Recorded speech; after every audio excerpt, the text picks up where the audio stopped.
Hello viewers, welcome to my channel. আজকে আমি তাপগতিবিদ্যার প্রথম সূত্র বা ফার্স্ট ল অফ থার্মোডাইনামিক্স আমি এখানে আজকে ডিসকাস করব। ফার্স্ট ল অফ থার্মোডাইনামিক্সের যে স্টেটমেন্টটা আমাদের কি বলে, যে যখনই কোনো আবদ্ধ গ্যাসকে, কোনো একটা নির্দিষ্ট পরিমাণ একটা এনক্লোজড একটা গ্যাসকে যখন আমরা বাইরে থেকে তাপ দেব, যখন আমরা হিট এনার্জিটা ওখানে সাপ্লাই করব, তখন গ্যাস সেই হিট এনার্জিটাকে দুই ভাগে ব্যবহার করে। সেই তাপের একটা অংশ গ্যাসের ইন্টারনাল এনার্জি বা অভ্যন্তরীণ শক্তি বৃদ্ধিতে কাজে লাগে, এবং অভ্যন্তরীণ শক্তি বৃদ্ধি করে বাকি যতটুকু শক্তি থাকবে সেইটুকু শক্তি দিয়ে গ্যাস বাহ্যিক কার্য করে। অভ্যন্তরীণ শক্তি বলতে আমরা বুঝি গ্যাসের যে অণুগুলির মোট শক্তি, অণুগুলির শক্তির বীজগাণিতিক যোগফল, যতগুলো অণু থাকবে তাদের সবগুলি অণুর শক্তির বীজগাণিতিক যোগফলটাকে, অ্যালজেব্রিক সামটাকে আমরা বলি গ্যাসের মোট অভ্যন্তরীণ শক্তি। এই অভ্যন্তরীণ শক্তির মধ্যে গ্যাসের অণুর শক্তির মধ্যে গ্যাসের অণুর পোটেনশিয়াল এনার্জি বা স্থিতিশক্তি অথবা কাইনেটিক এনার্জি বা গতিশক্তি দুটোই থাকবে। দুটোর সামেশন যখন করব, দুটোকে যখন যোগ করব, তখন আমি একটি গ্যাসের অণুর জন্য টোটাল এনার্জিটা পাবো, এবং সমস্ত গ্যাসের অণুগুলোর জন্য আমরা সমস্ত এনার্জিটাকে যখন অ্যালজেব্রিক সাম করব, তখন টোটাল ইন্টারনাল এনার্জিটা পাবো। তো কোনো একটা নির্দিষ্ট টেম্পারেচারে একটা নির্দিষ্ট অ্যামাউন্টের ইন্টারনাল এনার্জি কোনো আবদ্ধ গ্যাসের মধ্যে থাকতে পারে। তাই কোনো একটা নির্দিষ্ট টেম্পারেচার অবধি যখন উঠবে কোনো একটা হিট এনার্জি সাপ্লাই, কোনো কিছু পরিমাণ হিট এনার্জি সাপ্লাই করার পরে, তার জন্য কিন্তু সেই টেম্পারেচারে যতটুকু ইন্টারনাল এনার্জি থাকা দরকার, গ্যাসের মধ্যে কিন্তু ততটুকু ইন্টারনাল এনার্জি আগে জড়ো হবে, জমা হবে, তারপরে বাকি যদি কিছু থাকে, বাকি যদি কোনো এনার্জি তখন পর্যন্ত অ্যাভেলেবেল থাকে, তখন সেই এনার্জি দিয়ে গ্যাস বাহ্যিক কার্য করবে, বাইরে এক্সটার্নাল ওয়ার্ক করবে। এখন এক্সটার্নাল ওয়ার্কের ব্যাপারে আস্তে আস্তে আসছি। এখন মোট কথা এই যে স্টেটমেন্টটা ফার্স্ট ল অফ থার্মোডাইনামিক্সটাকে যদি আমরা ম্যাথমেটিক্যালি ব্যাখ্যা করি, ম্যাথমেটিক্যালি ব্যাখ্যাটা এরকম: যদি আমি সাপোজ ডেল্টা কিউ পরিমাণ হিট আমি কোনো একটা আবদ্ধ গ্যাসের মধ্যে দিচ্ছি, সাপোজ আমার কাছে আবদ্ধ গ্যাসটা এইভাবে আছে, এরকম একটা কাচের একটা আমি নল কল্পনা করি। কাচের নলটার মধ্যে একটা পিস্টন রাখা আছে, অবশ্যই সেটা এয়ারটাইট পিস্টন হবে।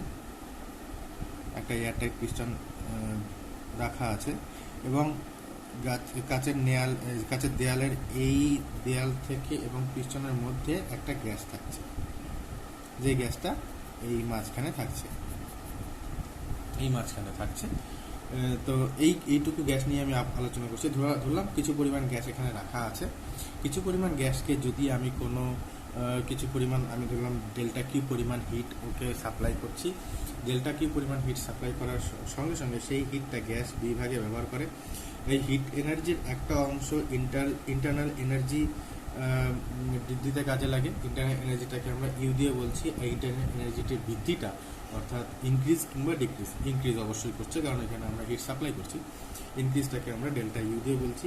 ডেল্টা ইউ পরিমাণ ইনক্রিজ করবে হিট এনার্জি, এবং বাকি যতটুকু শক্তি থাকবে, যদি কিছু তাপ শক্তি অ্যাভেলেবেল থাকে, তাহলে সেটা দিয়ে গ্যাস বাহ্যিক কার্য করছে। সেই বাহ্যিক কার্যটাকে আমি ডেল্টা ডাব্লিউ বলছি। এখন বাহ্যিক কার্যটা কীভাবে হয় সেটা একবার দেখি আমরা ধরলাম যে এই আবদ্ধ গ্যাসের কিছু পরিমাণ চাপ আছে। আমরা জানি আবদ্ধ গ্যাস সবসময় কিছু পরিমাণ চাপ দেয়। হ্যাঁ, অবশ্যই ধরা গেল যে সেই চাপটা এই পিস্টনটাকে সরানোর জন্য সাফিসিয়েন্ট না, তার জন্য এই পিস্টনটা সেই চাপের জন্য সরছে না। কিন্তু গ্যাসের অণুর যেহেতু গতি আছে, গ্যাসের অণুগুলি সবসময় গতিশীল, তার জন্য সবসময় কিছু পরিমাণ চাপ প্রয়োগ করতেই থাকবে। তো ধরলাম কোনো এক মুহূর্তে চাপটা এইরকম অবস্থায় আছে, আর চাপের সূত্র থেকে আমরা জানি রেনর যে ল, রেনর সূত্র থেকে আমরা জানি যদি আমরা তাপমাত্রা বাড়াই, যদি আমরা টেম্পারেচার বাড়াই, তাহলে কিন্তু গ্যাসের চাপটা বাড়বে। তো অর্থাৎ আমরা যদি এই বরাবর সাপোজ ডেল্টা কিউ পরিমাণ হিট আমরা যদি সাপ্লাই করি, তাহলে এর চাপটা আস্তে আস্তে বাড়বে। কিছু পরিমাণ টেম্পারেচার বাড়বে, সেই টেম্পারেচারের জন্য চাপটা বাড়বে, অবশ্যই ইন্টারনাল এনার্জিটা বাড়ছে। আর চাপ যখনই বাড়ছে, সঙ্গে সঙ্গে পিস্টনটা দেখা গেল যে এখান থেকে এখানে সরে গেল, পিস্টনটা এখান থেকে এতখানি সরে নিয়ে গ্যাসের আয়তনটাকে একটু বাড়িয়ে দিল, বাড়িয়ে চাপটাকে আবার কমিয়ে পিতে নিয়ে আসলো। অর্থাৎ আগে যে ইকুইলিব্রিয়াম প্রেশার বা সাম্য সৃষ্টিকারী যে চাপটা ছিল সেই চাপটা এখন আবার সাম্য সৃষ্টি করে দেবে, কারণ এখন আয়তনটা বেড়ে গেছে। তো এখানে এই তাপমাত্রা, এখানে ঘটনাটা কি ঘটলো, এই তাপ দেওয়ার ফলে তাপমাত্রা বাড়লো, তার জন্য চাপ বাড়লো, আর চাপের জন্য কিন্তু আয়তন বাড়লো, অর্থাৎ গ্যাসটা কিন্তু পিস্টনটাকে কোনো একটা দূরত্ব সরিয়ে দিল, অর্থাৎ এখানে একটা বাহ্যিক কার্য হলো। এইভাবেই আমরা বাহ্যিক কার্যটাকে কিন্তু দেখতে পাচ্ছি, আমরা পারসিভ করতে পারছি গ্যাস বাহ্যিক কার্যটা ঠিক এইভাবেই করছে। তো এখন এই বাহ্যিক কার্যটা কত হবে? তো দেখছি যে এখানে চাপ কনস্ট্যান্ট আছে, কারণ পুরো প্রক্রিয়াটা, পুরো যে ঘটনাটা আমি বললাম, ঘটনাটা শুরুতে চাপ পি ছিল এবং পরেও গ্যাসের আয়তনটা বেড়ে গিয়ে আমরা জানি বয়েলের সূত্র অনুসারে আয়তন বাড়লে চাপ আবার কমে যায়, যেহেতু একটা ফিক্সড টেম্পারেচারে এটা টেম্পারেচার অবধি উঠবে, এর বেশি উঠতে পারবে না, কারণ একটা ফিক্সড অ্যামাউন্টের হিট আমি সাপ্লাই করছি, একটা ফিক্সড হিটের জন্য, একটা নির্দিষ্ট অ্যামাউন্টের হিটের জন্য একটা নির্দিষ্ট পরিমাণ টেম্পারেচারই বাড়বে। তো টেম্পারেচার কোনো একটা নির্দিষ্ট পরিমাণ বাড়লো, তার জন্য চাপটা বাড়লো, কিন্তু চাপের জন্য পিস্টনটা সরে গিয়ে আয়তনটাকে বাড়িয়ে দিল এবং চাপটাকে কমিয়ে আবার পিতে নিয়ে আসলো, চাপটা পি থেকে বাড়ছিল। তো এখানে কৃতকার্যটা কত হচ্ছে? এখন কৃতকার্যটা আমরা জানি, এখানে ওয়ার্ক ডানটা কত হচ্ছে, এক্সটার্নাল ওয়ার্ক ডান, যেটা আমরা দেখতে পাচ্ছি, কারণ ইন্টারনাল এনার্জিটা যে বাড়ছে সেটা আমরা দেখছি না। ইন্টারনাল এনার্জিটাকে আমরা পারসিভ করতে পারছি কিভাবে? কারণ ইন্টারনাল এনার্জি বাড়লে গ্যাসের টেম্পারেচার বাড়ে, আর টেম্পারেচার যখন বাড়ছে তার দিয়ে আমরা বুঝতে পারছি যে ইন্টারনাল এনার্জি বাড়ছে। তো ওয়ার্ক ডানটা কত হচ্ছে? Work done is equal to force into displacement আমরা জানি। এখন এখানে ফোর্স কত? আমি যদি ধরে নিই যে যেই আমি ইনার ওয়াল যেটা ধরছি, আমি যেই ওয়ালের মধ্যে তোমার চাপটা কাজ করছে, সেই ওয়ালের সারফেস এরিয়া যদি আলফা হয়, তাহলে ফোর্স কত হয়? Force is equal two pressure into surface area, চাপ ইন্টু ক্ষেত্রফল। তাহলে ওয়ার্ক ডান কত আসছে? ফোর্স, চাপ ইন্টু ক্ষেত্রফল হচ্ছে ফোর্স, ইন্টু ডিসপ্লেসমেন্ট অর্থাৎ সরণ, এখানে কত হচ্ছে? এক্স। তাহলে এখানে কত আসছে? পি আলফা এক্স, এটা আসছে। এখন দেখো আলফা এক্সটা কত? আলফা এক্সটা কি? গ্যাসের আয়তন আগে ভি ছিল, পরে ডেল্টা ভি পরিমাণ বাড়লো, অর্থাৎ টোটাল আয়তনটা পরে, অর্থাৎ ডেল্টা কিউ তাপ সাপ্লাই করার পরে, ডেল্টা কিউ পরিমাণ হিট সাপ্লাই করার পরে টোটাল ভলিউমটা কত হলো, টোটাল আয়তনটা কত হলো গ্যাসের? V plus delta V. অর্থাৎ এখানে আলফা এক্সটা কি? অ্যাকচুয়ালি আলফা এক্সটা হচ্ছে ডেল্টা ভি, যতটুকু আয়তন বেড়েছে, এখানে দেখতে পাচ্ছ ডেল্টা ভি আয়তন বেড়েছে, আগের আয়তন তো ভি ছিল। অর্থাৎ এখানে আমি ওয়ার্ক ডানটাকে লিখতে পারি পি ইন্টু ডেল্টা ভি, অর্থাৎ চাপ আর আয়তন বৃদ্ধির গুণফলটাকেই আমরা এক্সটার্নাল ওয়ার্ক হিসাবে দেখছি। তাহলে এক্সটার্নাল ওয়ার্কটাকে আমরা লিখতে পারি চাপ ইন্টু আয়তন বৃদ্ধি, দেওয়ার পর delta Q is equal to first law of থার্মোডাইনামিক্সটার, তাহলে ইকুয়েশনটা এরকম আসছে যে delta Q is equal to delta U plus P d V. তো এটা আমার ফার্স্ট ল অফ থার্মোডাইনামিক্সের যে সমীকরণটা, সেই সমীকরণটা। এখন এখানে আমি একটু আগে বলছিলাম যে ডেল্টা ইউটা সাধারণত ডেল্টা টি এখানে আমার টেম্পারেচার, ডেল্টা টি এর সঙ্গে সমানুপাতিক, অর্থাৎ প্রপোর্শনাল হয়, অর্থাৎ যদি যত তাপমাত্রা বাড়বে, টেম্পারেচার যত বাড়বে, তত ইন্টারনাল এনার্জি বাড়বে। অন্যভাবে বলতে গেলে টেম্পারেচার যত কমবে, তত ইন্টারনাল এনার্জিটা কমবে। এখন এই সমীকরণ থেকে আমরা কি কি আরো ইনফরমেশন জানতে পারি? আমরা 4 ধরনের প্রক্রিয়া এই সমীকরণ থেকে আমরা ব্যাখ্যা করতে পারি। ফার্স্ট, যেটাকে আমরা বলবো আইসোথার্মাল প্রসেস বা সমোষ্ণ প্রক্রিয়া। আইসোথার্মাল প্রসেস কাকে বলছে? যেই প্রসেসে গ্যাসের চাপ, আয়তন, তাপমাত্রা অবশ্যই চেঞ্জ করবে, চাপ আয়তন চেঞ্জ করবে, কিন্তু আমরা জানি যে গ্যাসের সাধারণত বাইরে থেকে দেখতে গেলে 3টা ভ্যারিয়েবলই আমরা পাই, সেটা হচ্ছে চাপ, আয়তন আর তাপমাত্রা। এই 3টার পরিবর্তনই কিন্তু আমরা মেজারমেন্ট করতে পারি, এই 3টা পরিবর্তনেরই মেজারমেন্ট চলে। তো যেহেতু এই 3টা ভ্যারিয়েবলের মেজারমেন্ট করতে পারছি, আইসোথার্মাল প্রসেস কাকে বলছে? যেই প্রসেসে চাপ আর আয়তনটা পরিবর্তন হবে, পি আর ভি এখানে চেঞ্জ হবে, কিন্তু টেম্পারেচারটা চেঞ্জ হবে না, সেই ধরনের প্রসেসগুলোকে বলা হয় আইসোথার্মাল প্রসেস। অর্থাৎ আইসোথার্মাল প্রসেসের ক্ষেত্রে টেম্পারেচারের চেঞ্জটা জিরো, টেম্পারেচারে কোনো চেঞ্জ হচ্ছে না। অর্থাৎ আমি লিখতে পারি delta T is equal to zero, কারণ যেহেতু বলছিলাম যে delta T is equal two temperature increasing or decreasing, temperature বাড়ছে অথবা কমছে। তো টেম্পারেচার যদি চেঞ্জ না করে, তাহলে টেম্পারেচার বাড়বেও না কমবেও না, তার মানে delta T is equal to zero হবে। Delta T is equal to zero হওয়া মানে দেখা যাচ্ছে যে ডেল্টা ইউটাও আমার কাছে, অর্থাৎ ইন্টারনাল এনার্জিটাও কিন্তু আমার কাছে বাড়ছে না। তাহলে এই ফার্স্ট ল অফ থার্মোডাইনামিক্সের রেজাল্ট থেকে আমি কি পাচ্ছি? ডেল্টা আইসোথার্মাল প্রসেসের ক্ষেত্রে আমরা কি পাচ্ছি? আইসোথার্মাল প্রসেসের ক্ষেত্রে আমরা পাচ্ছি যে ডেল্টা কিউ সমান সমান পি ডেল্টা ভি, অথবা পি ডেল্টা ভিটাকে যেটা আমরা ক্যালকুলেট করেছি ডেল্টা ডাব্লিউ। অর্থাৎ আইসোথার্মাল প্রসেসের ক্ষেত্রে কি হয়, গ্যাসে যে পরিমাণ এনার্জি তুমি দিচ্ছ সেই পুরো এনার্জিটাই এক্সটার্নাল ওয়ার্কে কনভার্ট হয়ে যাচ্ছে। অর্থাৎ কোনোভাবে এখানে ইন্টারনাল এনার্জি যেহেতু বাড়ছে না, টোটাল হিট এনার্জিটাই এক্সটার্নাল ওয়ার্ক হিসাবে কনভার্ট হচ্ছে। এখন নেক্সট একটা, আর যেহেতু আইসোথার্মাল প্রসেসে টেম্পারেচারটা ফিক্স থাকে আর চাপ আর আয়তন পি আর ভি পরিবর্তন করতে থাকে, তার জন্য এক্ষেত্রে গ্যাস কিন্তু বয়েলস ল ফলো করে।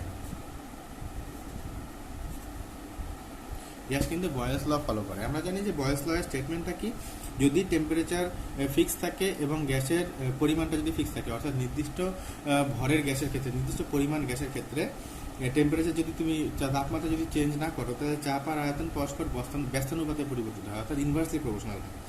অর্থাৎ চাপ আর আয়তন পরস্পর ইনভার্সলি প্রপোর্শনাল হয়। এখান থেকে আমরা যেটা পাই সেটা হচ্ছে PV is equal to constant. তো গ্যাস যখন আইসোথার্মাল প্রসেসে থাকে তখন বয়েলের সূত্র আইসোথার্মাল প্রসেসের কথাই বলে যে টেম্পারেচার চেঞ্জ করছে না, আর যখন টেম্পারেচার চেঞ্জ করছে না তখন কিন্তু তাপ আর কৃতকার্যের সঙ্গে, যেহেতু তাপ দিচ্ছ, যতটুকু তাপ দিচ্ছ ততটুকু তাপ কৃতকার্যের বাহ্যিক কার্যের সঙ্গে এইভাবে সম্পর্কযুক্ত হচ্ছে, এক্সটার্নাল ওয়ার্কে কনভার্ট হচ্ছে, আর গ্যাসটা বয়েলস ল ফলো করছে। এটা গেল আইসোথার্মাল প্রসেস, একটা প্রসেসে আমি গেলাম। এখন নেক্সট প্রসেসে আমি আসি, সেটা হচ্ছে অ্যাডিয়াবেটিক প্রসেস। অ্যাডিয়াবেটিক প্রসেস কাকে বলছে? অ্যাডিয়াবেটিক প্রসেসের ক্ষেত্রে বলা হয় যে গ্যাসের চাপ, আয়তন, তাপমাত্রা, প্রেসার, ভলিউম অ্যান্ড টেম্পারেচার তিনটেই চেঞ্জ করতে পারে, যে কোনোভাবে চেঞ্জ করতে পারে, কিন্তু সিস্টেমটা থেকে কোনোভাবে কোনো তাপ বাইরে যাবে না কিংবা বাইরে থেকে কোনো তাপ ভিতরে আসবে না, অর্থাৎ এই ঘটনাটা হচ্ছে না। আইসোথার্মাল প্রসেসের অ্যাডিয়াবেটিক প্রসেসের ক্ষেত্রে কি হচ্ছে, আমি বাইরে থেকে কোনো রকম তাপ দেবেও না এবং ভেতর থেকে কোনো তাপ বাইরেও নিয়ে যাবো না। অর্থাৎ এখানটায় ডেল্টা কিউটা কত হচ্ছে, যেহেতু তাপের আমি চেঞ্জ করছি না, এখানটা যে পরিমাণ তাপ ছিল তত পরিমাণই তাপ আছে, বাইরে থেকে তাপ দিচ্ছিও না কিংবা নিচ্ছিও না, তার মানে তাপের পরিবর্তন কত, এখানে শূন্য। অ্যাডিয়াবেটিক প্রসেসের ক্ষেত্রে কি আসছে, তাহলে অ্যাডিয়াবেটিক প্রসেসের ক্ষেত্রে আসছে তাপের পরিবর্তন এখানে শূন্য আসছে, যেহেতু বাইরে থেকে কোনো তাপ দেওয়া হচ্ছে না কিংবা নেওয়া হচ্ছে না। তো এই প্রসেসটাকে যদি আমরা এই সূত্রের মধ্যে যদি আমরা বসাই, তাহলে দেখছি যে delta Q is equal to zero আসা, তার মানে এটা কি, তাহলে therefore delta U plus P delta V is equal to কত আসছে, জিরো আসছে, এটা আমরা জানি। আবার তাহলে এখানে দেখতে পাচ্ছি যে delta U is equal to P minus P of delta V, অথবা যেহেতু এখানটা দেখছি যে পিটা কনস্ট্যান্ট, তাহলে delta U is proportional to minus delta V, তাই তো। এখন আবার আমরা আগেই লিখেছিলাম এখানে যে delta U is proportional to delta T, আমরা আগেই লিখেছিলাম, কারণ আমরা জানি যে অভ্যন্তরীণ শক্তিটা তাপমাত্রার সঙ্গে সমানুপাতিক হয়, তাপমাত্রা বৃদ্ধির সঙ্গে। তাহলে এখানে দেখছি যে delta T is proportional to minus delta V, তাহলে ওই লজিকে আমরা লিখতে পাচ্ছি কি delta T is proportional to minus delta V, otherwise আমরা লিখতে পারি delta V is proportional to minus delta T. তাহলে এই সমীকরণটা আমাকে কি বলছে, মানে অ্যাডিয়াবেটিক প্রসেসের শেষমেশ আমি যে সমীকরণটা পাচ্ছি, সেই সমীকরণটা আমাকে কি বলছে যে যদি বাইরে থেকে কোনো রকম তাপ আমরা ঢুকতে না দিই কিংবা ভেতর থেকে যদি কোনো রকম তাপ আমরা বাইরে নিয়ে না যাই, তাহলে আয়তন বাড়লে তাপমাত্রা কমবে এবং আয়তন কমলে তাপমাত্রা বাড়বে। কারণ এখানে ডেল্টা টি অর্থাৎ তাপমাত্রার পরিবর্তন ঋণাত্মক যখন আয়তনের পরিবর্তনটা ধনাত্মক, ডেল্টা ভিটা যখন পজিটিভ, আর যখন ডেল্টা ভিটা নেগেটিভ তখন ডেল্টা টিটা পজিটিভ হবে। তো দেখা যাচ্ছে যে যখনই আয়তন বাড়ছে তখন তাপমাত্রা কমতে থাকবে এবং যখন আয়তন কমবে তখন তাপমাত্রা বাড়তে থাকবে। এই ঘটনাটাই আমরা দেখি যখন আমরা সাইকেল পাম্পার দিয়ে যখন আমরা পাম্প করি, তখন সাইকেল পাম্পারটা গরম হয়ে যায়। এক্ষেত্রে কি হয়, এখন তোমরা বলবে যে পাম্পারটা মেটালে তৈরি থাকে, বাইরে থেকে তাপ আদান প্রদান হচ্ছে, বাইরে থেকে তো অবশ্যই তাপ আদান প্রদান হচ্ছে, তাহলে ডেল্টা কিউ কেমন করে জিরো হলো। এখানে আমি একটা কথা বলতে চাই যে ডেল্টা কিউ তাপ যে নেবে, কোনো একটা সিস্টেম যে তাপ নেবে কিংবা তাপ দেবে বাইরে থেকে ও বাইরে, তার জন্য কিন্তু একটা নির্দিষ্ট পরিমাণ সময় দরকার, সেই সময়টা কিন্তু অনেকটাই সময় দরকার। কিন্তু যখন আমরা সাইকেল পাম্পার দিয়ে পাম্প করি তখন কিন্তু সেই সাফিসিয়েন্ট সময়টা কিন্তু আমরা সিস্টেমকে দিই না। তার জন্য কি হয়, ডেল্টা কিউটা নিয়ার অ্যাবাউট জিরোই থাকে। আর যখন ডেল্টা কিউটা নিয়ার অ্যাবাউট জিরো থাকে তখন এই কেসটাই ফলো করে গ্যাস, আর তখন পাম্পারের উষ্ণতাটা বাড়তে থাকে। অবশ্যই এখানে আরেকটা ফ্যাক্টর থাকে ঘর্ষণ। আমি যদি ঘর্ষণটাকে উপেক্ষাও করি তবুও পাম্পারের উষ্ণতা কিন্তু এই অ্যাডিয়াবেটিক প্রসেসের জন্য বাড়ে। এখন অ্যাডিয়াবেটিক প্রসেসে যেহেতু দেখতে পাচ্ছ যে গ্যাস তো এখানে যেহেতু তাপমাত্রাটা এখানে চেঞ্জ হচ্ছে, আয়তনও চেঞ্জ হচ্ছে, আর চাপও দিচ্ছি আমরা, চাপের জন্য আয়তন পরিবর্তন হচ্ছে, আর তার জন্যই তাপমাত্রার পরিবর্তনটা হচ্ছে। তো অবশ্যই এখানে গ্যাস বয়েলের সূত্র ফলো করবে না, কারণ এখানে তাপমাত্রার পরিবর্তন হচ্ছে। বয়েলের সূত্রে তাপমাত্রার ধ্রুবক ছিল। এখানে গ্যাস সাধারণত ল্যাপ্লাসের সূত্র ফলো করে, ল্যাপ্লাসের ল ফলো করে, সেটা হলো PV to the power gamma is equal to ধ্রুবক। গামা এখানে একটা ধ্রুবক, কোনো একটা নির্দিষ্ট গ্যাসের ক্ষেত্রে গামা ধ্রুবক, নির্দিষ্ট প্রকারের গ্যাসের ক্ষেত্রে গামা ধ্রুবক। যেমন অক্সিজেনের গামা একরকম, কার্বন ডাইঅক্সাইডের গামা আরেক রকম। তো গামাটার সঙ্গে অক্সিজেন এবং কার্বন ডাইঅক্সাইডের অনুসংখ্যার কি সম্পর্ক সেটা আমি অন্য ভিডিওতে ডিসকাস করব। আপাতত ধরে নেওয়া যে নির্দিষ্ট পরিমাণ একটা গ্যাসের জন্য কোনো একটা নির্দিষ্ট গ্যাস নিয়ে তুমি এক্সপেরিমেন্টটা করছো, আর সেই নির্দিষ্ট গ্যাসের জন্য গামাটা ধ্রুবক থাকছে। তো এই সূত্র ফলো করে যখন গ্যাস অ্যাডিয়াবেটিক প্রসেস, গ্যাসের যখন এক্সপ্যানশন কিংবা কম্প্রেশন, যখন প্রসারণ কিংবা সংকোচন অ্যাডিয়াবেটিক প্রসেসে হয়। নেক্সট একটা প্রসেসে আসবো আমরা, আইসোবারিক প্রসেস বা সমচাপীয় প্রক্রিয়া। আইসোবারিক প্রসেস কাকে বলা হয়? যেই সমস্ত প্রসেসে চাপটা ধ্রুবক থাকবে, অর্থাৎ পিটা এখানটায় কনস্ট্যান্ট। পি কনস্ট্যান্ট হওয়া মানে কি? তাহলে পি এর কোনো পরিবর্তন হচ্ছে না, delta P is equal to zero. আমরা অলরেডি দেখেছি যে থার্মোডাইনামিক্সের ফার্স্ট ল থার্মোডাইনামিক্সের ইকুয়েশনে এখানে আমরা চাপের পরিবর্তন দেখাইনি। অ্যাকচুয়ালি চাপের পরিবর্তনটাকে আমরা এখানে চিন্তা করছি না। তার জন্য গ্যাস সিম্পলি এই ইকুয়েশনটাই ফলো করবে, ইকুয়েশনে কোনো চেঞ্জেস হবে না। অর্থাৎ delta Q is equal to delta U plus P delta V. এখান থেকেই আমরা যাবতীয় যে সমস্ত আমাদের জানার রাশিগুলো আমরা এখান থেকে বের করি। আর নেক্সট আসছি আমরা আইসোকরিক প্রসেসে। আইসোকরিক অর্থাৎ সম আয়তনিক প্রক্রিয়া। আইসোকরিক প্রসেস কাকে বলা হচ্ছে? যেহেতু বললাম সম আয়তনিক প্রক্রিয়া, আইসোকরিক প্রসেসে আয়তনটা ধ্রুবক থাকবে, অর্থাৎ চাপ আর তাপমাত্রা পরিবর্তন হতে পারে, পি আর টি এর পরিবর্তন হতে পারে, কিন্তু ভি এর কোনোভাবে পরিবর্তন হবে না। অর্থাৎ ভিটা ধ্রুবক থাকছে। ভি ধ্রুবক থাকা মানে এটা কি? ভি এখানে কনস্ট্যান্ট থাকা মানে এটা কি? ভি এখানে কনস্ট্যান্ট থাকা মানে ডেল্টা ভিটা কত হচ্ছে, অর্থাৎ ভি এর পরিবর্তন কত? জিরো। যেহেতু এটা কনস্ট্যান্ট তাহলে পরিবর্তন হচ্ছে না। এখন delta V is equal to zero আমি যদি এই ফার্স্ট লতে বসাই, তাহলে আমরা এখানে জিরো, তাহলে delta Q is equal to কি পাচ্ছি? Delta U.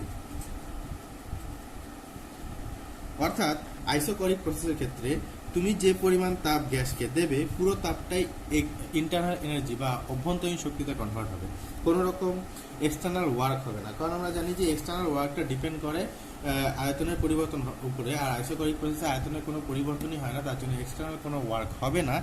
এখানে যে পরিমাণ তাপ তুমি দেবে পুরো তাপটাই ইন্টারনাল এনার্জিতে কনভার্ট হবে। এখন আমরা এখানে যা দেখলাম যে এতটুকু আয়তন বৃদ্ধিতে কৃতকার্য কত হচ্ছে, এখান থেকে এখানে ডেল্টা ভি পরিমাণ আয়তন বৃদ্ধিতে কৃতকার্য কত হচ্ছে, কৃতকার্য বা ওয়ার্ক ডানটা কত হচ্ছে। ওয়ার্ক ডান সেটাকে যদি আমরা ডেল্টা ডাব্লিউ বলি, তো delta W is equal to কত আসছে? P delta V. এখন এই সম্পর্কটাকে যদি আমি ডিফারেন্সিয়েশনে কনভার্ট করি, ডিফারেন্সিয়েশনে কনভার্ট করলে কি থাকছে? তাহলে ডি ডাব্লিউ ডিফারেন্সিয়াল আকারে লিখছি আমি, D W is equal to কত আসছে? P into delta V. এখন ধরলাম ওর প্রাথমিক আয়তন ছিল V1 এবং পুরো প্রক্রিয়াটার পরে আয়তন হলো V2, অর্থাৎ প্রথমে এতটুকু আয়তন ছিল V1 আর টোটাল আয়তনটা হচ্ছে V2 বাড়ার পরে। তাহলে এখানে টোটাল কৃতকার্যটা কত হচ্ছে? টোটাল কৃতকার্যটা হচ্ছে এখানটায় যদি আমি বের করতে চাই এখানে ডিফারেন্সিয়াল থেকে, তো অবশ্যই আমাকে এখানে টোটাল কৃতকার্য W is equal to DW integrate করতে হবে, অর্থাৎ এখানটা PD0 ইন্টিগ্রেট করতে হচ্ছে। এখন এখানে ইন্টিগ্রেশনের লিমিটটা কত হবে, যেটা আমি বললাম যে প্রথমে আয়তন কত ছিল v1 এবং পরে আয়তন হচ্ছে v2। এই প্রক্রিয়াটাতে এখন লক্ষ্য করো তোমরা, আমি কিন্তু প্রথমেই বলেছিলাম চাপটা ধ্রুবক ছিল, তারপর আমরা ধ্রুবক চাপের ক্ষেত্রে চিন্তা করছি। তাহলে দেওয়ার পর এক্সটার্নাল ওয়ার্ক ডানটা কত হচ্ছে, এক্সটার্নাল ওয়ার্ক ডানটা হচ্ছে পি ভি, এখন লিমিট বসবে v1 টু v2, তাহলে w আসছে p into v2 minus v1, অর্থাৎ আয়তনের পরিবর্তন, যেটা আমি একটু আগে বলছিলাম কৃতকার্যের সমান আয়তনের পরিবর্তন হচ্ছে। এখন এই পুরো প্রসেসটাকে যদি আমরা গ্রাফিক্যালি চিন্তা করি, গ্রাফিক্যালি ব্যাখ্যা করলে কি দাঁড়াচ্ছে, তো আমরা তার জন্য একটা গ্রাফ তৈরি করব। কিসের? অবশ্যই পি আর ভি চেঞ্জ করছে, চাপ আর আয়তনের মধ্যে সম্পর্ক আছে, তাহলে আমাকে গ্রাফটা পিভি গ্রাফটাই নিতে হবে, যেটা আমরা বয়লের সূত্রেও করেছিলাম। যদিও এটা বয়লের সূত্রের গ্রাফ নয়, এটা আমার এই পার্টিকুলার কেসে গ্রাফটা কি, পার্টিকুলার কেসটাতে গ্রাফটা কি হওয়া উচিত সেটা আমি দেখা যাচ্ছি। তো এই বরাবর ভি আমি প্লট করলাম, এই বরাবর পি প্লট করলাম। এখন দেখছি যে এই পুরো প্রক্রিয়াটাতে প্রথমেও চাপ পি ছিল, পরেও চাপ পি আছে, অর্থাৎ চাপটা কিন্তু এখানে ধ্রুবক, তাই তো? চাপটা কনস্ট্যান্ট, আমরা কিন্তু চাপের পরিবর্তন লক্ষ্য করিনি। তো চাপ, তো যখন আয়তন, সাপোজ আয়তন v1 ছিল, তখনও চাপটা কত ছিল পি, আর যখন আয়তন বেড়ে v2 হলো টোটাল আয়তন, তখনও চাপটা কত আসছে ভি। তখনও যখন চাপটা আয়তনটা v2 হলো তখনও চাপ পি, ঠিক আছে? অর্থাৎ এই ক্ষেত্রে আমি দেখতে পাচ্ছি যে এই প্রক্রিয়াটার ক্ষেত্রে, পার্টিকুলার এই প্রক্রিয়াটার ক্ষেত্রে এই গ্রাফটাই কিন্তু আমাকে দেবে যে প্রথমেও আয়তন যখন v1 ছিল, অর্থাৎ প্রথমেও মোট আয়তন যখন v1 ছিল তখনও চাপ পি ছিল, আর যখন আয়তন বেড়ে v2 হলো, টোটাল আয়তন v2 হলো, তখনও কিন্তু চাপটা পি আছে। তাহলে এখানে যদি আমরা এখন এর সঙ্গে তুলনা করি, আমরা একটু এই রেজাল্টটাকে গ্রাফিক্যালি ব্যাখ্যা করতে চাচ্ছি। তো এখানে v2 মাইনাস v1 কত, এতটুকু দৈর্ঘ্য, আর পি কতটুকু, এতটুকু দৈর্ঘ্য। তার মানে এখানে যখন আমি কৃতকার্য বের করছি, কৃতকার্য সমান P into v2 minus v1, অর্থাৎ এই গ্রাফটার দৈর্ঘ্য ইন্টু প্রস্থ, অর্থাৎ এই গ্রাফটার ক্ষেত্রফল। অর্থাৎ দেখা যাচ্ছে কি যে পিভি যে লেখচিত্রটা হবে, পিভি যে গ্রাফটা হবে, পিভি গ্রাফের যে সারফেস এরিয়াটা, অবশ্যই সারফেস এরিয়াটা ভি অ্যাক্সিসের সঙ্গে যেই সারফেস এরিয়াটা তৈরি করছে সেই সারফেস এরিয়াটা হবে, ঠিক আছে? অর্থাৎ এখানে আমি বলতে পারি এরিয়া অফ পিভি কার্ভ বা এরিয়া পিভি কার্ভ, যতটুকু অংশ তৈরি করবে ততটুকু গ্রাফের ক্ষেত্রফল। তো এখন আমরা এই সমীকরণটাকে, এই ব্যাপারটাকে আমরা একটু এই গ্রাফিক্যালি যে রেজাল্টটা আসবে সেই রেজাল্টটাকে আমরা আর একটু ইলাবোরেট করে দেখার চেষ্টা করছি। আমরা সাপোজ আইসোথার্মাল কিংবা অ্যাডিয়াবেটিক দুটো ক্ষেত্রেই আমি এখানে চিন্তা করছি। তো ধরলাম কোনো একটা ক্ষেত্রে, ধরলাম আয়তন যখন v1 ছিল তখন চাপ ছিল p1, আর যখন আয়তন v2 হলো তখন সাপোজ চাপটা আসছে p2। আর এখানে চাপের আয়তনের পরিবর্তন লিনিয়ার হয়নি, আমি ধরলাম এইভাবে পরিবর্তন হয়েছে, আয়তনের চাপের এইভাবে পরিবর্তন হয়েছে। তাহলে আমি যদি ধরি যে যখন চাপটা p1 থেকে p2 গেল, অর্থাৎ এই কেসটাতে কিন্তু আমরা চাপটা এখন ধ্রুবক ধরছি না, আগের থেকে কিন্তু এই কেসটা একটু আলাদা রকম হবে। তো এখানে চাপটা কিন্তু আমরা ধ্রুবক ধরছি না, তাহলে এখানে চাপটা পরিবর্তন হচ্ছে। কিন্তু যদি আমরা এখানে সারফেস এরিয়াটাকে ব্যাখ্যা করতে চাই, তাহলে সারফেস এরিয়াটা কতটা হচ্ছে, এখানে কৃতকার্যটা কত হবে, অর্থাৎ এই প্রক্রিয়ায় আমরা যদি ধরি যে আমরা এ থেকে ও হয়ে বিতে গেলাম, তাহলে এ ও বি পথে কৃতকার্য কত, তাহলে ওয়ার্ক ডান অ্যালং এ ও বি, তাহলে এ ও বি পথে কৃতকার্য কত হচ্ছে ডাব্লিউ, সাপোজ এ ও বি ধরলাম আমি, অবশ্যই এইটুকু অঞ্চলের ক্ষেত্রফল। আমরা যদি ওই লজিকেই চিন্তা করি, এই লজিকটা দিয়ে যদি চিন্তা করি, তাহলে এইটুকু অঞ্চলের ক্ষেত্রফল বোঝা গেল। তাহলে আমি এখানে লিখতে পারি যে সাপোজ এখানটায় আমি নাম্বার দিই, এটাকে বলি সি, এটাকে ডি বলি, তাহলে area of A O B C D, বোঝা গেল? তাহলে এই এরিয়াটা যদি আমরা বের করতে পারি, কিভাবে বের হবে আমি এখনো সেই গল্পে আসছি না, আমি গ্রাফিক্যালি ব্যাপারটা ব্যাখ্যা করতে যাচ্ছি, কারণ মাঝে মাঝে এরকম প্রবলেম আসে যেটাকে শুধুমাত্র গ্রাফিক্যালি ব্যাখ্যা করা যায়, আর ব্যাখ্যা করলেই হয়ে যায়, পুরো ক্যালকুলেশন এখানে করতে হয় না। এখন আমি ধরলাম যে গ্যাস এই পথে V2 আয়তনে ছিল, এখন ধরলাম যে গ্যাসের উপরে আবার চাপটা বাড়ানো হলো, অর্থাৎ এখানে গ্যাসটা নিজে কার্য করেছিল, বাহ্যিক কার্য গ্যাস নিজে করেছিল, অর্থাৎ পিস্টনটার আয়তন বেড়েছিল, পিস্টনটার আয়তন নিজে নিজে বেড়েছিল, অর্থাৎ গ্যাসটা নিজে থেকেই কার্য করেছিল, অর্থাৎ work done by the gas. এখানে আমি বলবো ওয়ার্ক ডান অ্যালং AOB মানেটা কি, work done by the gas. তো এখন যদি আমি ধরি যে এখন গ্যাসের উপরে আমি আবার চাপটা বাড়াবো, চাপটা বাড়ানোর ফলে দেখা গেল যে ওর আয়তনটা V2 থেকে V1 হলো, কিন্তু তখনকার গ্রাফটা পাওয়া গেল এইরকম।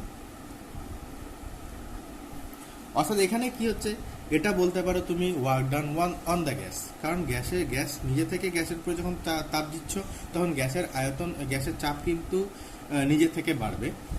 তো এখানে কি হচ্ছে, এখানে গ্যাসের উপরে বাইরে থেকে চাপ দেওয়া হচ্ছে যাতে আয়তনটা আবার সংকুচিত হয়ে V1 হয়, অর্থাৎ গ্যাসটাকে বাইরে থেকে চাপ দেওয়া হচ্ছে, অর্থাৎ এটা আমি বলতে পারি যে work done on the gas. তাহলে work done on the gas এখানে কত হবে, তাহলে এখানে কৃতকার্যটা কত হচ্ছে, এখানে কৃতকার্যটা হচ্ছে, আমি যদি ধরি যে P, এখানে BPA পথে কৃতকার্য যদি আমি ধরি, অর্থাৎ ওয়ার্ক ডান অ্যালং BPA অর্থাৎ অন দ্য গ্যাস, কারণ চাপ আমরাই চেঞ্জ করতে পারবো, বাইরে থেকে কোনো একটা এক্সটার্নাল এজেন্ট ওর উপরে বল প্রয়োগ করে ওর চাপটা চেঞ্জ করে চাপটাকে বাড়াবে, তার জন্য গ্যাসটা সংকুচিত হলো কোন পথে, BPA পথে। তাহলে এখানে কৃতকার্যটা কত হবে, তাহলে WBPA কত হবে, এটা হবে APBCDA, মানে এরিয়া অফ কতটুকু অঞ্চলের ক্ষেত্রফল, APBCD, অর্থাৎ এখানে যদি আমি বলি এটা এই পুরো অঞ্চলটার ক্ষেত্রফল, এখানে এই পুরো অঞ্চলটার ক্ষেত্রফল বলা হচ্ছে। এই পুরো অঞ্চলটার ক্ষেত্রফল দিয়ে আমরা কি পাচ্ছি, গ্যাসের উপরে কৃতকার্যটা পাচ্ছি। আমরা গ্রাফিক্যালি চিন্তা করছি, আমরা এখানে কোনো রকম ক্যালকুলেশন করছি না, আমরা জাস্ট গ্রাফ দিয়ে চিন্তা করছি। তাহলে এখন এই ওয়ার্ক ডানটা কি হবে, এই ওয়ার্ক ডানটা অবশ্যই নেগেটিভ হবে। কেন, কারণ এইটা গ্যাসের উপরে কার্য করা হয়েছে, আর এটা গ্যাস নিজে কার্য করছিল। আর ইয়ের ক্ষেত্রে, থার্মোডাইনামিক্সের ক্ষেত্রে গ্যাস দ্বারা কার্যকে আমরা ধনাত্মক ধরি, গ্যাস নিজে যেটা কার্য করলো সেই কার্যটাকে আমরা পজিটিভ ধরি, আর গ্যাসের উপরে যে কার্যটা করা হলো সেটাকে আমরা নেগেটিভ ধরি। তাহলে দেয়ারফর ওয়ার্ক ডান, এখানে দেখা যাচ্ছে যে একটা আবর্ত প্রক্রিয়া তো হচ্ছে, অর্থাৎ AOB পথে গ্যাসটার আয়তন বাড়ছে, কিন্তু আবার BPA পথে গ্যাসটার আয়তনটা কমছে, অর্থাৎ AOB পথে কার্য হচ্ছে আর BPA পথেও কার্য হচ্ছে। তাহলে ওয়ার্ক ডান অ্যালং ক্লোজড, যদি আমি ধরি ক্লোজড কার্ভ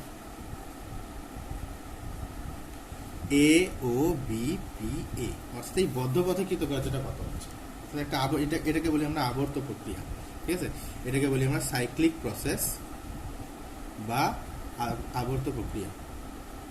তাহলে সাইক্লিক প্রসেসে টোটাল কৃতকার্যটা, টোটাল ওয়ার্ক ডানটা কত হচ্ছে, সাইক্লিক প্রসেসে টোটাল ওয়ার্ক ডানটা এখানে আমরা ক্যালকুলেট করতে পারি। তাহলে এখানে টোটাল ওয়ার্ক ডানটা আসবে W ইকুয়াল টু এটা মাইনাস এটা, কারণ যেহেতু এটা নেগেটিভ আমি বলছিলাম এই ওয়ার্ক ডানটা নেগেটিভ হয়, অর্থাৎ area of AOBCD minus area of APBCD, অর্থাৎ এখানে কি আসছে, তাহলে এই পুরো এরিয়াটার থেকে যদি আমি এতটুকু এরিয়া বাদ দিই তাহলে কতটুকু এরিয়া থাকে, এতটুকু। এখন দেখো ওই এরিয়াটা একটু বেশি কিন্তু, তাই না, ওই এরিয়াটা কিন্তু একটু বড় আসছে, ওই এরিয়াটা বড় আসা মানে আমি যেই প্রক্রিয়াটার কথা কনসিডার করেছি, যদিও সবসময় প্রক্রিয়াটা এরকম হবে না, আমি যেই প্রক্রিয়াটা কনসিডার করেছি সেখানে গ্যাসের উপরে কাজটাই বেশি হচ্ছে, গ্যাস দ্বারা কাজটা কম হচ্ছে, কিন্তু কারণ যেহেতু গ্যাসের উপরে যে কাজটা হচ্ছে সেটার জন্য এরিয়াটা আমি বেশি পাচ্ছি। তাহলে এটা আমি বলতে পারি যে এরিয়া অফ, অবশ্যই নেগেটিভ, এরিয়া অফ AOBPA, অর্থাৎ কোনো একটা আবর্ত প্রক্রিয়া যদি আমি চিন্তা করি, সেই আবর্ত প্রক্রিয়ায় সেই আবর্ত অংশটা, সেই বদ্ধ পথটা যতটুকু অঞ্চলকে ঘিরল ততটুকু অঞ্চলের ক্ষেত্রফলটাকে যদি আমরা বের করতে পারি, তবে আমরা সেই আবর্ত প্রক্রিয়া কৃতকার্যটা বের করে ফেলতে পারবো। তাহলে এখানে আমি বলতে পারি যে এখানে যে সাইক্লিক প্রসেসটা চলছে, সেই সাইক্লিক প্রসেসে টোটাল ওয়ার্ক ডানটা কত হচ্ছে, area of A O B P A. Minus আসা মানেটা কি? মাইনাস আসা মানে হলো এখানে গ্যাসের উপর কাজ করা হচ্ছে, অর্থাৎ work done on the gas হচ্ছে। এখানে নেগেটিভ চিহ্ন এটাই বোঝাচ্ছে যে গ্যাসের উপর কার্য হচ্ছে, কারণ টোটাল কার্যটা যদি আমি হিসাব করি সেক্ষেত্রে গ্যাস দ্বারা কার্যটা কম, কিন্তু গ্যাসের উপরে কার্যটা বেশি। তার জন্য অ্যাজ এ হোল টোটালি যদি আমি চিন্তা করি, মোটের উপর যদি চিন্তা করি, মোটের উপর গ্যাসের উপরে কার্য হচ্ছে, এখানে নেগেটিভ সাইন সেটাই বলছে। কিন্তু মোট কথা যদি আমাকে কৃতকার্যের মান বের করতে বলে, তাহলে সেক্ষেত্রে আবর্ত প্রক্রিয়ার যে ক্ষেত্রফলটা, যে আবর্ত অংশটার ক্ষেত্রফল, সেই ক্ষেত্রফলটা বের করলে আমার চলছে। এরকমই একটা প্রবলেমের কথা আমরা একটা কনসিডার করি। ধরলাম কোনো একটা গ্যাসের উপর এরকম একটা সাইক্লিক প্রসেসে কাজ চলছে, যে সাইকেলটা ক্লকওয়াইজ। আমি আগের সাইকেলটা অ্যান্টি ক্লকওয়াইজ ধরেছিলাম, এটা অ্যান্টি ক্লকওয়াইজে চলছিল। আমি ধরলাম একটা ক্লকওয়াইজ সাইকেলে এরকম একটা সাইক্লিক প্রসেসে কাজ চলছে। সাইক্লিক প্রসেসে গ্যাসের আয়তন এবং চাপের পরিবর্তন হচ্ছে। চাপটা একবার ভি নট থেকে 3 ভি নট আয়তনটা, তারপরে চাপটাও পি নট থেকে 3 পি নট অবধি পরিবর্তন হচ্ছে। এখন এই সাইক্লিক প্রসেসটা যে চলছে, যে প্রত্যেকটা সাইকেলে গ্যাসের কাজটা কতটা ওয়ার্ক ডান হচ্ছে। এখন ওয়ার্ক ডানের যখন সাইনটা আমরা পাবো, তখনই বুঝতে পারবো যে এখানে গ্যাস নিজে কার্য করছে না, গ্যাসের উপরে কার্য করা হচ্ছে। Work done on the gas হচ্ছে না work done by the gas হচ্ছে, সেটা যখন এটার এরিয়াটা যখন আমরা বের করবো তখনই আমরা বুঝতে পারবো। এখন ওয়ার্ক ডানটা কি? অবশ্যই আমরা জানি work done is equal two area of the enclose portion on the graph. যতটুকু জায়গাকে এনক্লোজ করে আছে ততটুকু জায়গায় এরিয়াটাকে বের করলে আমাকে আমরা ওয়ার্ক ডানটা বের করতে পারছি। তো এখন ততটুকু জায়গার এরিয়া কত? ততটুকু জায়গার আমরা এরিয়া দেখছি এই সার্কেলটার সারফেস এরিয়া। এখন এই সার্কেলটা সারফেস এরিয়া কত হবে? Pi into radius square. এখন রেডিয়াসটা কত? লক্ষ্য করো, আমরা ভি দিয়েও রেডিয়াসটা বলতে পারি অথবা পি দিয়েও রেডিয়াসটা বলতে পারি।